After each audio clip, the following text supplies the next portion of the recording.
You don't wake up one day and know your marriage is over. It trickles in, quiet like a draft under a closed door. I used to think Jack was just tired, long hours, work stress, the usual suspects. But lately, there were too many excuses too. Many late nights, and just enough distance to make me feel like a stranger in my own home. Jack and I had been married 12 years. Solid, comfortable, predictable even. He was charming, always had been. The kind of man who knew the right thing to say, when to say it, and how to make people feel seen. I used to be the center of that gaze, until I wasn't. It started small, a laugh at a text he wouldn't show. Me, a perfume scent on his shirt that wasn't mine. Password changes. A hesitance to meet my eyes when I asked, "Everything okay?" "Of course," he'd say, pressing a distracted kiss to my forehead. "Just tired, Em." Then came the beach house. We hadn't been in nearly a year. Life got in the way, work, deadlines, my mother's health. When Jack suggested he go down there alone for the weekend to decompress, I didn't object, at first. "You sure you don't want to come?" he asked, casually sipping coffee, eyes glued to his phone. "I have work to catch up on," I said, watching him carefully. "Right," he replied too quickly before adding, "It's probably better if I go alone, clear my head." Clear his head. That phrase clanged around in my mind like a warning bell. That night, while Jack showered, his phone buzzed on the nightstand. He never left it unlocked, but maybe the steam clouded his memory, because it was wide open. One message sat at the top of the screen. "Sophie. Can't wait to feel the sand between my toes. With you." Sophie. I knew that name. She worked at his firm, younger, pretty, engaging, the kind of woman who leaned a little too close and laughed a little too loudly at meetings. Jack had mentioned her once, months ago, just a great team player. I stared at the message until the screen dimmed. My pulse roared in my ears. I didn't cry, not yet. I slid the phone back in place just as Jack stepped out of the bathroom, towel around his waist, whistling like nothing was wrong. The next day, I didn't confront him. Not directly. I needed more than a text. I needed the truth, the whole truth. So I called in a favor. My college friend Melanie was a private investigator, quiet, thorough, and excellent at discretion. I sent her Sophie's name. 2 days later, she sent me photos. Jack, Sophie, at a hotel, laughing, holding hands, the kind of closeness that couldn't be explained away as business. I stared at the photos until my fingers went numb. And then I made another call, to a number I found after 2 hours of quiet digging. His name was Daniel, Sophie's husband. I wasn't sure what I expected when I asked him to meet me at a quiet cafe on the edge of town. Maybe anger, maybe disbelief. What I found was quiet pain, barely concealed behind tired eyes and a forced smile. "I had a feeling," he said after I showed him the photos, "but I needed to see it."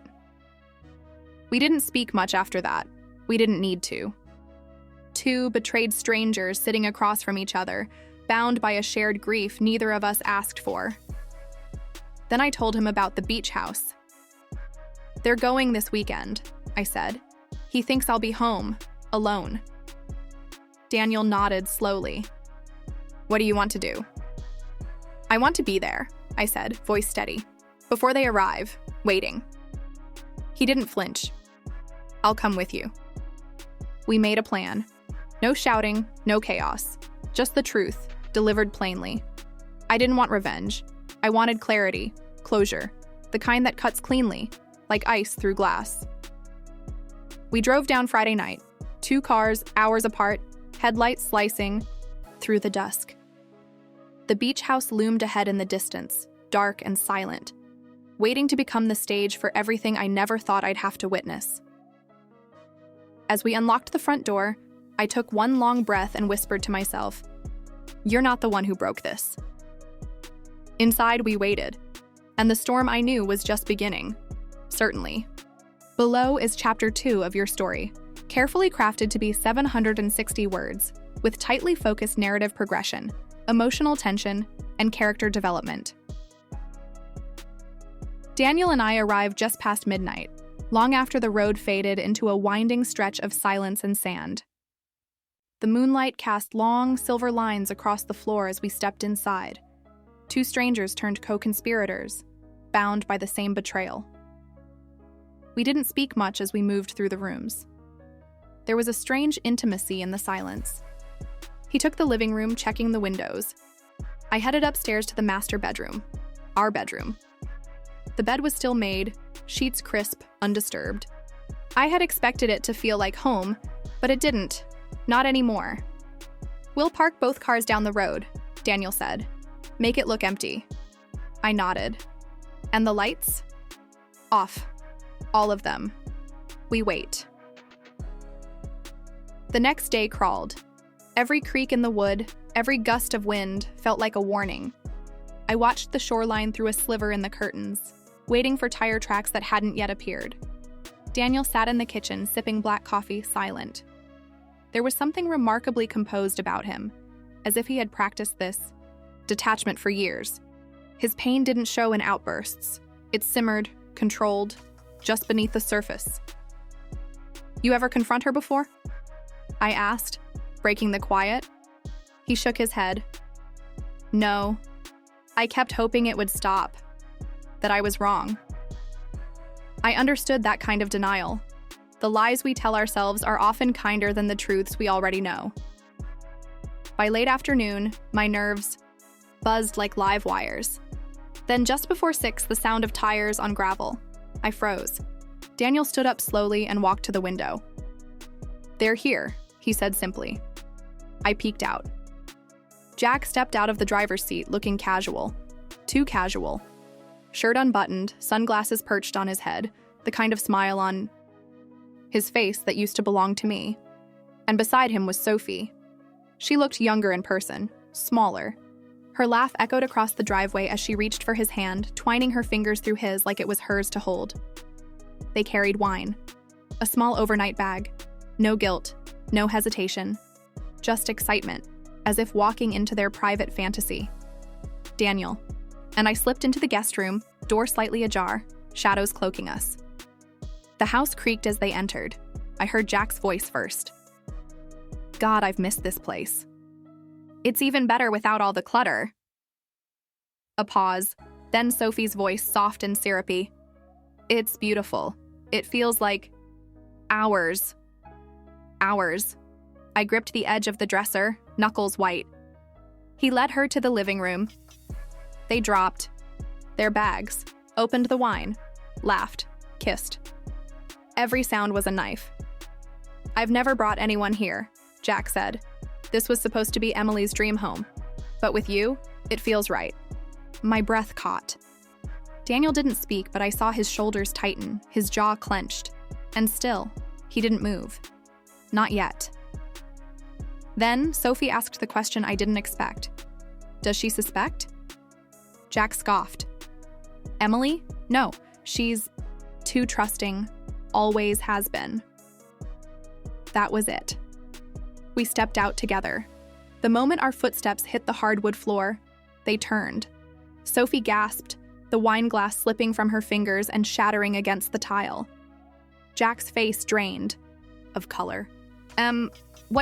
What are you doing here?" I met his eyes. "Funny, I was about to ask you the same thing." He opened his mouth, closed it, then tried again. "It's not what it looks like." Daniel spoke then, low and sharp. "It's exactly what it looks like." Sophie turned toward him, lips trembling. "Daniel, I didn't know you." "Don't," he said, voice steel. "Just don't."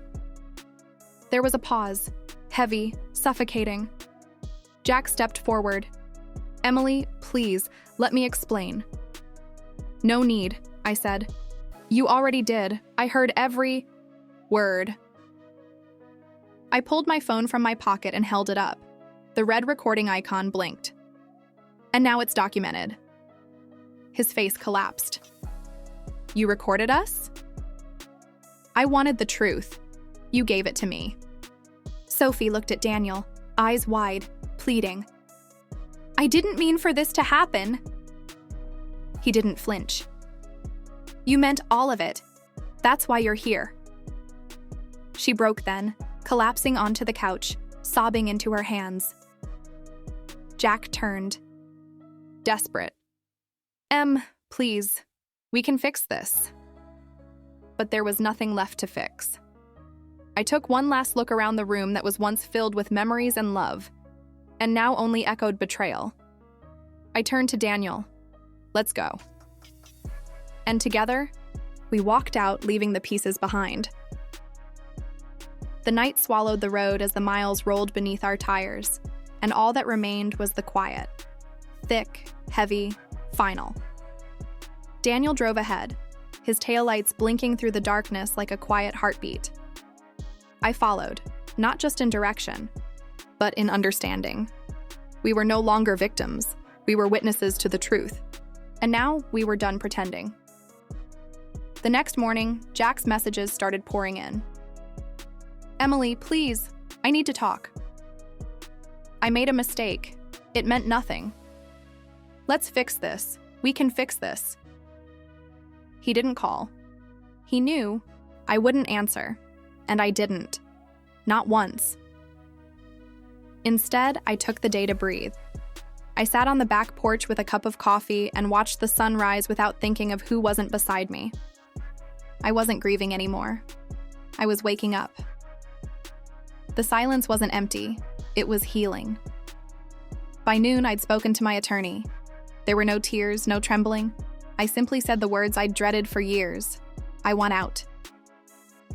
Jack didn't fight the divorce, at least not legally. Publicly, though, it was a different story. The video Daniel and I had recorded never made it to social media, but it didn't need to.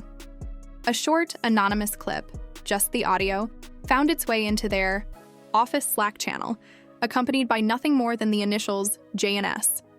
That was all it took. The whisper campaign was swift and brutal. Jack's clients pulled back. Sophie stopped showing up for meetings. Rumors bloomed like rot in a closed room, and no one looked at them the same again. Revenge didn't require fire, just a crack in the mask, and the truth. I didn't celebrate it. I didn't need to. Instead, I returned to the beach house, alone. The place felt different this time. No ghosts, no echoes, just me, the ocean, and a kind of peace I hadn't felt in years. I opened the windows and let the sea breeze in, scrubbing, the air clean of old memories. I rearranged the furniture, donated the bedding, tossed out the wine glasses he'd once used to toast a lie. There was no need to keep the things he touched. I wasn't here to remember him.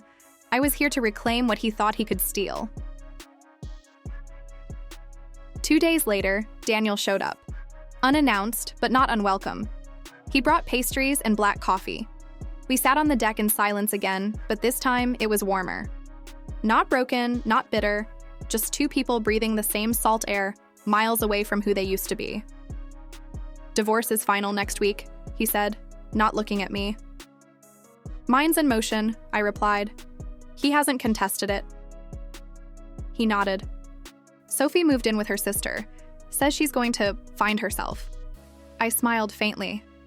Good luck with that. He chuckled, then grew quiet. You ever think about what comes next? Every day, I said. But for once, I'm not rushing to find the answer. That evening, after he left, I stood barefoot in the sand, letting the waves pull at my ankles. The sun dipped low, painting the sky in soft shades of gold and lavender. I remembered the first time Jack and I came here, young and stupid and hopeful. I remembered the laughter, the promises, the way he held me like I was the center of his world.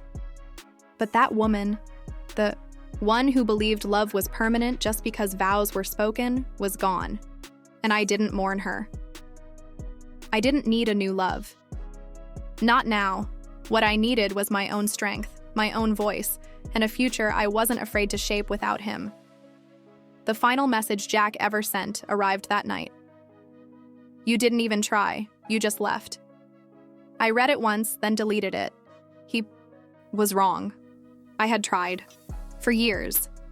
Through silence, through suspicion, through second chances he never deserved. Leaving wasn't failure. It was survival. The beach house was mine now. Legally, symbolically, entirely. I changed the locks, repainted the front door. Every small change whispered, "You don't belong here anymore."